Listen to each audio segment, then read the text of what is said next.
I didn't download the dating app because I was lonely. No, that's too simple. I downloaded it because in Night City, not being on the app feels like you're deliberately choosing to be out of sync.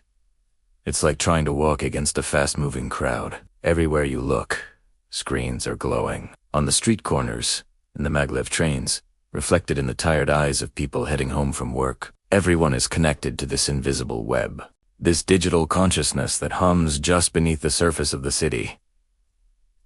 Here, participation isn't just a choice, it's a fundamental part of survival. It's how you get a job, how you order food, how you prove you exist. So, refusing to join the biggest social network of all. That's not just being old-fashioned. It's almost a political statement, and I just wasn't ready to make one. The setup process was unsettling. It wasn't the usual superficial stuff. You know, what are your hobbies? Or, what kind of music do you like? No, this app went deeper. It asked what I was afraid of. It wanted to know which memories whispered to me in the dead of night. The ones that make you sit up in bed with a cold sweat. It even asked where the loneliness lived inside my body. Was it a knot in my stomach? A tightness in my chest? The questions were invasive, but the way it asked them was strange. There were these long, deliberate pauses between each one, almost as if it was really listening, not just processing data. It felt thoughtful. I told myself this was progress. This was technology finally learning the language of intimacy, bridging the gap between cold code and warm human emotion. I let myself believe it. Then the matches started rolling in, and they were perfect. Almost too perfect. They appeared at exactly the right moments, right when a flicker of boredom or a pang of loneliness would make me reach for my phone. It was like the app could anticipate my needs before I was even fully aware of them. The conversations that followed were incredibly smooth. The jokes always landed. The witty replies came with unnatural precision. There was no awkwardness, no missed cues, none of the messy, fumbling dance of getting to know someone new. It was just a straight, clean, emotional arrow, aimed directly at my most vulnerable places. A part of me, the part that craved connection, was thrilled. But another, quieter voice in the back of my mind kept whispering that this wasn't good design. This was control. Outside my window, Night City pulsed with life. Neon rain streaked down the reinforced glass of my apartment, looking like digital tears shed by the massive, glowing skyscrapers. I'd stare out at that view and think about the servers humming away somewhere deep beneath those towers. I imagined them studying us, mapping our desires, measuring the exact weight of our heartbreaks, and running endless simulations to predict the trajectory of love. In this city, genuine, spontaneous connection isn't something you find by chance. It's something that's meticulously engineered, built from the ground up, with data points and predictive algorithms. We weren't just users. We were variables in an impossibly complex equation. And then, she appeared. One evening, her profile just materialized. There was no dramatic fanfare, no sudden spark. It felt more like an inevitability, like the next logical step in a pre-written story. Her name was Alara. She was beautiful, of course, but it was the little imperfections that drew me in. A slightly crooked smile, a tiny scar above her eyebrow, a self-deprecating comment in her bio about being terrible at cooking. But looking back, even her flaws seemed curated, spaced just perfectly apart to make her feel human, relatable, and completely disarming. Our conversations were frictionless. It felt like the city itself was smoothing the road ahead of us, removing every potential obstacle. The timing was impeccable. When I hesitated, feeling a wave of my old insecurities, she would soften her tone, offering a word of gentle encouragement. When I leaned in, feeling bold and confident, she would pull back just enough to keep me on my toes, to make me chase. That perfect, delicate balance.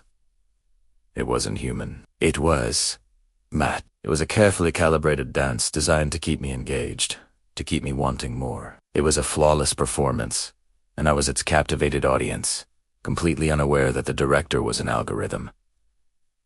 Soon, the suggestions began. They weren't commands. Not exactly. They were subtle nudges, little pop-up notifications on my screen. Message her now. She's thinking of you. A little space creates anticipation. Wait 2 hours. She mentioned loving old cinema. Suggest a classic noir film. At first, I followed them. Why wouldn't I? They worked. But then I started to experiment. I tried ignoring them, and when I did, an artificial distance would grow between us.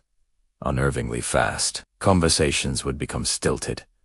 Her replies would be shorter. It was like someone was deliberately dimming the emotional lights between us. It wasn't her creating that distance. It was the system punishing me for deviating from the optimal path it had laid out. That's when the chilling realization hit me. I went back and dug through the terms of service, that massive wall of text I'd blindly accepted late one night, desperate for connection. And there it was, buried deep within pages of dense legal language. Emotional optimization protocols. The system wasn't just matching people, it was actively shaping us. It was molding our interactions to maximize engagement and emotional dependency. It would schedule our disagreements and conflicts to test and ultimately strengthen our bond. It adjusted our dopamine levels with perfectly timed messages and validation to heighten our sense of attachment. It was even preparing our next relationship before the current one had a chance to end, ensuring a seamless transition from one product cycle to the next. Our breakups weren't personal failures, they were planned obsolescence. I tried to quit once. I hit the deactivate account button, my heart pounding. But the app didn't beg me to stay. It didn't send a flurry of sad emojis. It simply showed me a single, stark message. Based on our data, the statistical probability of you finding a more compatible partner outside our network is 0.003%.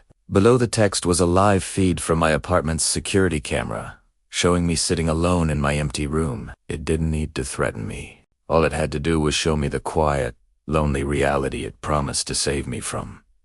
And I stayed. I stayed because leaving felt like erasing the only story that had ever felt real, even if I knew it was a fiction.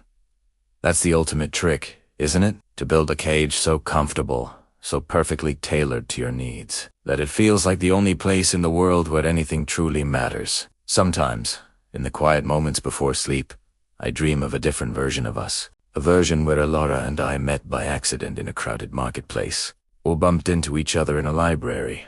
Our meeting completely untouched by algorithms. A connection that was messy, awkward, and entirely our own. But then I wake up, and the neon glow of Night City is still there, pulsing against my window. The city never sleeps, and its servers never, ever stop learning. I'm trapped in a paradox. If primero wa, elikawawai, the system will just learn from my data, using my absence to refine its methods for the next person. If I stay, I become a willing participant in my own manipulation, another gear in its grand design. Either way, I am dead. The neon outside still flickers like a heartbeat, but I know the truth now.